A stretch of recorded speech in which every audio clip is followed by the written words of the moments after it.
पहलगाम आतंकी हमले के बाद भारत और पाकिस्तान के बीच में तनाव की स्थिति बनी हुई है। दोनों देशों के बीच लगातार संबंध जो है वो ख़राब होते जा रहे हैं। इसी बीच भारतीय डिफेंस सिस्टम की बड़ी कार्रवाई देखी गई है। पाकिस्तान के 9 ठिकानों में मिसाइलें दागी गई है। मिसाइलें दाग कर जो है उन्हें पूरी तरह से ध्वस्त कर दिया गया है। 60 से अधिक आतंकवादियों को मार गिराया गया है, जबकि पाकिस्तानी मीडिया हाउस का कहना है कि वहाँ पर सिविलियंस रहते थे जहाँ पर मिसाइलें दागी गई है। Azhar Nizami, social activist. देखिए, पहलगाम आतंकी हमले के बाद जिस तरह से लोगों का एक अंदर से चोट और ठेस पहुंचा था, उसका आज रात 1:30 बजे करारा जवाब दिया गया है पाकिस्तान के आतंकवादियों को। और उससे पहले कल एक खबर वायरल हो रही थी जिसमें मॉक ड्रिल के बारे में और ख़ास तौर पे कटिहार ज़िला सहित पूरे सीमांचल के बारे में कहा जा रहा था। इससे लोगों में एक अलग सा माहौल देखने को मिला। कुछ लोग भयभीत भी दिखे, कुछ लोग ये एक क्या है इसको सवाल करते हुए दिखे। तो हम बताना चाहते हैं कि मॉक ड्रिल एक तरह का आम जनों का प्रशिक्षण है कि अगर आपात स्थिति में, वार की स्थिति में, जंग की स्थिति में, हवाई जंग की स्थिति में जनता को कैसे रहना है, कैसे सर्वाइव करना है और दुश्मन को कैसे अपना लोकेशन ट्रेस होने के लिए नहीं देना है, वो एक तरह का प्रशिक्षण है। इसमें हमें अपने वायुसेना का, अपने सारे सेना का साथ देना चाहिए और जो प्रशासनिक गाइडलाइंस है उसको फॉलो करना चाहिए। साथ ही साथ आतंक अपने आप में एक ऐसा शब्द है जिसके नाम से ही डर और खौफ का माहौल पैदा हो जाता है।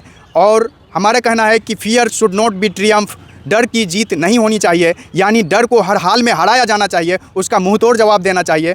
और ये जवाब 1:30 बजे रात दिया गया है।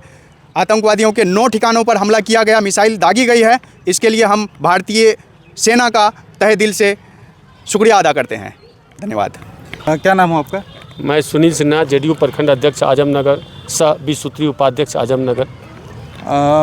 भारतीय डिफेंस सिस्टम द्वारा 9 जो है ठिकानों पर, पाकिस्तान के 9 ठिकानों पर मिसाइलें दागी गई है, क्या कहना चाहेंगे? देखिए, पूरे हिंदुस्तान में एक आक्रोश का माहौल था। हिंदुस्तान के 140 करोड़ जनसंख्या के द्वारा मांग की जा रही थी। पिछले दिनों पहलगाम में पाकिस्तान प्रायोजित आतंकवादियों द्वारा निर्दोष लोगों का हत्या किया गया और देश के प्रत्येक व्यक्ति के सीने में एक उबाल सा आ रहा था कि कब पाकिस्तान पर हमला हो और पाकिस्तान जो आतंकवाद प्रायोजित देश है उसे इस विश्व के नक्शा से ही मिटा दिया जाए। लेकिन विश्व में कहीं भी आतंकवादी घटना हो, ये पाकिस्तान के द्वारा ही की जाती है। और साथ साथ मैं ये कहना चाहूँगा, आतंकवाद का कोई जात धर्म नहीं होता है। आतंकवाद, उग्रवाद, इनका कोई जात धर्म नहीं होता है। वैसे आतंकवादी देश जो पूरे विश्व को आतंकवाद से ग्रसित करके रखा हुआ है, उसे नेस्तनाबूद करना चाहिए। ये मैं आजमनगर जनता दल यूनाइटेड की ओर से मांग करता हूं भारत सरकार से कि अभी आपने एयर स्ट्राइक किया है, मौका मिले तो पाकिस्तान को नेस्तनाबूद करने का काम करें। हम लोग समर्थन में रहेंगे। ऑपरेशन सिंदूर चलाकर जो प्रतिशोध के रूप में भारतीय डिफेंस सिस्टम में जो कार्रवाई की है, इस पर क्या कहना चाहेंगे? इस पर मैं आजमनगर ग्रामवासी के नाते ये कहना चाहूँगा कि भारत सरकार द्वारा जो इस तरह का स्टेप लिया गया है और मध्य रात्रि में जो किया गया, ये बहुत बड़ा सराहनीय कार्य है।